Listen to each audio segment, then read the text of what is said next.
and welcome back to the 𝐚𝐭 Homestead. I'm 𝐚𝐭, and today I want to take you through my prepper kitchen and show you the things that I always keep stocked up on. I hope this gives you a good idea of things you can stock up on in your kitchen, and having a good supply on these items has saved me money and has kept me well fed, so I want to share with you. Let's get started. First and foremost, one of the most important things to always keep stocked up on in your kitchen is baking essentials. You want to have the essentials to at least throw together a loaf of bread.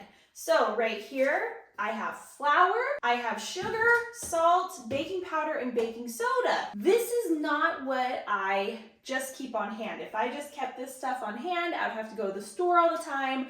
That's not how I roll. It's how I used to roll, but not anymore. So my flour, I used to have bags of flour that I bulked up on from Costco.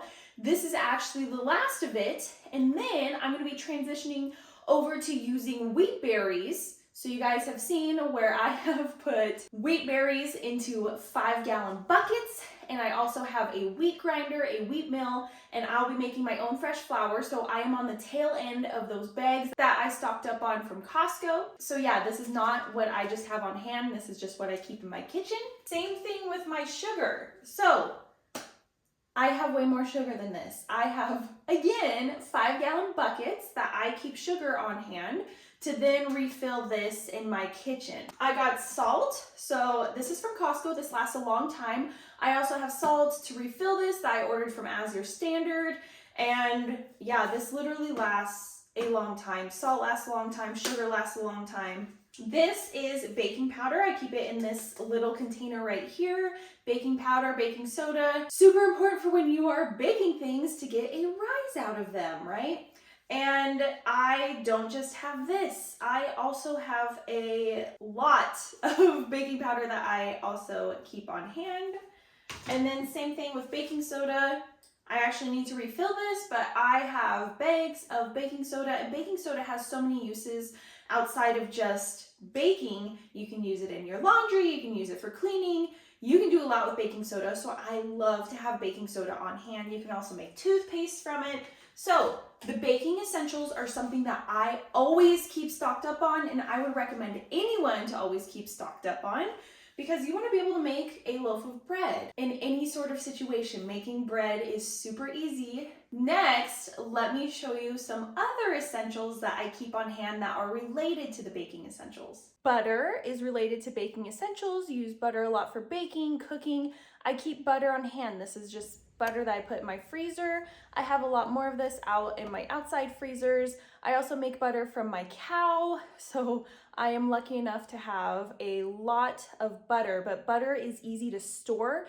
You can even can butter. I have yet to do that because I haven't had a need, but you can can butter for long-term use. You can also freeze butter for long-term use. Usually just get butter from Costco. It's in the fridge section, and then I will just load up and then put it in my freezer, and I use a lot of butter. Would recommend. The next thing that I keep a good stock of is meat. I keep a variety of meats on hand: sausage, burger, chicken. I have liver over here. I have some steaks down there. I actually need to go through my outside freezers and prepare them for winter because I've gone through a lot of my meat stock, and then I will be building up my meat stock this fall as everybody goes to butcher. But I keep a lot of meat on hand, and as everybody has seen, the meat prices skyrocket lately. I don't even know the last time I really went to the store and bought meat. I literally couldn't even tell you, but I get my meat locally from farmers. It's been good pricing. I know that everything is clean in it. So I keep a variety of meat on hand from local farmers around me. A great thing about meat too is that you can can it, which I have done, and then I literally used on my stock of chicken that I canned and pulled pork that I canned for recipes. It's so nice having meat canned and just ready to go. So stock up on meat. The next thing that I keep a good stock of that you've probably seen in other videos is canned goods. What I love about canned goods is even though they have an expiration date, they're still generally good 2 to 3 years past their expiration date. The expiration date is just a suggestion. I'm actually dwindling down on my stock right now. You can see I usually have this full, but good news, I've already stocked up and what I need to refill the black beans and tomato sauce and other tomato items are already lining the top of my pantry. But canned goods can take you a long ways. Just make sure that you have a manual can opener that you can use in emergencies where there's no electricity. And you can use a variety of canned goods to make tons of different meals. And I feel like this is the easiest thing to stock up on. These are readily available and you can find really good prices at your local Walmart. Again, I haven't been in a while, so I don't know what the prices look like right now, but I'm assuming they're still good. I think I would get cans like 2 for $1 back in the day. Back in the day as in like a few years ago.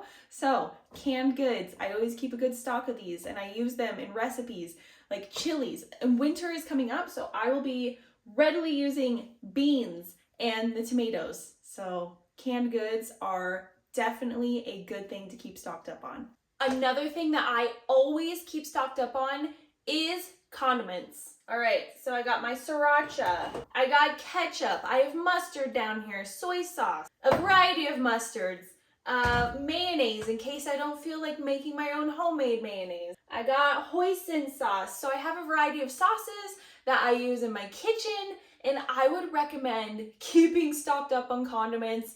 There was shortages, rolling shortages of all sorts of variety of condiments this summer, but guess what? I never ran out of any because I had a stock of it. Would recommend. All of these items I find essential in my kitchen to keep stocked up on. Maybe not so much the condiments. If I had to throw one out, I could live without ketchup. I could live without sriracha in an emergency situation. But if you don't have to, why would you? I love the baking essentials, always having those stocked up on. I love making dinner rolls and breads and keeping my sourdough starter going. I always have meat on hand. So important going into winter so then I don't have to run to the store. That's literally my biggest thing. So I don't have to run to the store. It's saving me time and I love being able to support my local community and keeping a freezer stocked full of food. But with having food in the freezer or the fridge that I showed you, there are cons to that because if electricity goes out, your food could go bad really fast. It won't, or it will go bad really fast. So also that food, like I mentioned, I transition my meat into canning it, but when I do that, I just eat it because it's so yummy. And the next things in my actual pantry of the canned goods, so easy to stock up on. Anybody can do that. And then the condiments, that was just sort of a bonus because those aren't necessary. I want to be able to thrive, not just survive. And I want the same for you guys too. I appreciate you so much for taking the time to watch this video. I hope that you found something useful and learned something new. And don't do anything a 𝐚𝐿𝐵 wouldn't do. Bye!